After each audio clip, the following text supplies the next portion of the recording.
विवाह संपन्न हुआ। आज से आप दोनों पति पत्नी हैं।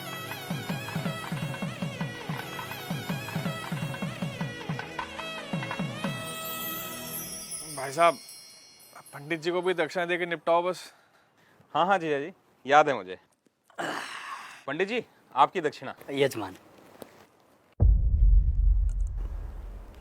मात्र 1100 रुपए दक्षिणा। अरे तो इतना हैरान क्या हो रहे हैं पंडित जी? जो रेट चल रहा है वही तो दिया है। दक्षिणा रेट से नहीं, सामर्थ्य के अनुसार दी जाती है यजमान। अरे तो क्या पूरी गड्डी पकड़ा दें आपको? अरे श्रीमान, मैंने ऐसा कब कहा? मैं तो बस ये कह रहा हूँ कि आप लोगों ने विवाह इतनी धूमधाम से किया है और दक्षिणा इतनी कम। देखिए पंडित जी, कम हो या ज्यादा, हमें जो देना था हमने दे दिया। अब बाकी बात आप लड़की वालों से करिए भाई। कैसी बातें कर रहे हो भाई साहब? हमारे यहाँ पंडित जी को दक्षिणा लड़के वाले ही देते हैं। अरे पापा, 2100 दे के बात खत्म करो ना। ठीक है ठीक है। भाई साहब पगला रहे हो क्या? किस बात के 2100? 1100 काफी है, उससे 1 रुपया ज्यादा मत दो। अरे जीजा जी, आप पंडित जी को देख नहीं रहे हो क्या? कैसे शुभ काम को अशुभ बनाने में लगे हुए हैं। अब दक्षिणा को भी इन्होंने भिक्षा बना के रख दिया है। बस यजमान बस, ये आपकी दक्षिणा लीजिए, रखिए इसे।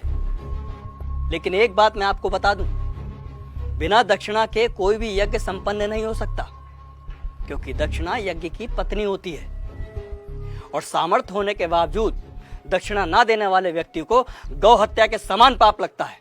अरे यार, इन पंडितों का यही है, जरा सा कुछ कह दो फौरन पाप पुण्य शुरू हो जाता है इनका, और इनकी जेब भरते रहो तो सब ठीक है। सही कह रहे हो जीजा जी। अरे मजे तो इन्हीं के हैं, गद्दे पे बैठ के 2-4 मंत्र पढ़ेंगे, विवाह संपन्न हुआ कह के मांग लो मोटी दक्षिणा। बस, बहुत बोल चुके आप लोग, अब मेरी सुनिए। अरे आप जैसे व्यक्ति लाखों करोड़ों रुपए विवाह के खान पान, गहनों, महंगी गाड़ियों, आतिशबाजी और बैंड बाजों में खर्च कर देते हैं, लेकिन जब समय आता है पंडित जी को दक्षिणा देने का, तब आपके हाथ रुक जाते हैं, मानो पंडित ने दक्षिणा नहीं आपसे आपकी संपत्ति मांग ली हो। एक बात बताइए, यदि किसी विवाह में पंडित ना हो, फेरे और बाकी कर्मकांड ना कराए जाए, तो इन 56 भोगों, नाच गाने और शराब पी के हुड़दंग मचाने से विवाह संपन्न हो जाएगा? नहीं होगा, क्योंकि विवाह में इन सब का कोई महत्व नहीं होता। लेकिन फिर भी हमारे समाज में वैदिक रस्मों की बजाय इन व्यर्थ के आडंबरों को बढ़ावा दिया जा रहा है।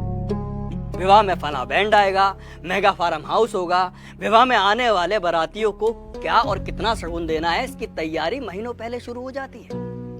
और मंडप में अगर पंडित सुपारी मांग ले तो आप कहते हैं कि अरे पंडित जी भूल गए।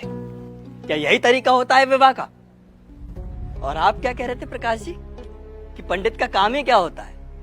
आराम से बैठ के 4 मंत्र पढ़ देना और दक्षिणा के लिए हाथ फैला देना। तो श्रीमान सुनिए, विवाह गुड्डे गुड़ियों का खेल नहीं होता, 7 जन्मों का अटूट बंधन है, जिसमें पंडित मंत्रोच्चारण करके देवताओं का आह्वान करता है और वर वधू को परिणय सूत्र में बांधता है। इसलिए पंडित और उनके द्वारा किए गए कार्यों की कुछ तो मर्यादा रखिए। उन्हें दक्षिणा भीख समझकर नहीं, आपको जीवन की सबसे बड़ी खुशी देने के लिए दीजिए। पापा, कब होगी विदाई? वो बाहर BMW वाला नखरे दिखा रहा है, कह रहा 2 घंटे लेट हो गए, 50,000 रुपए मांग रहा है।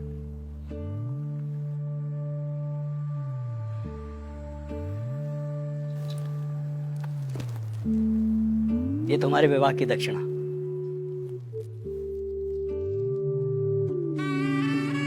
खुश रहो।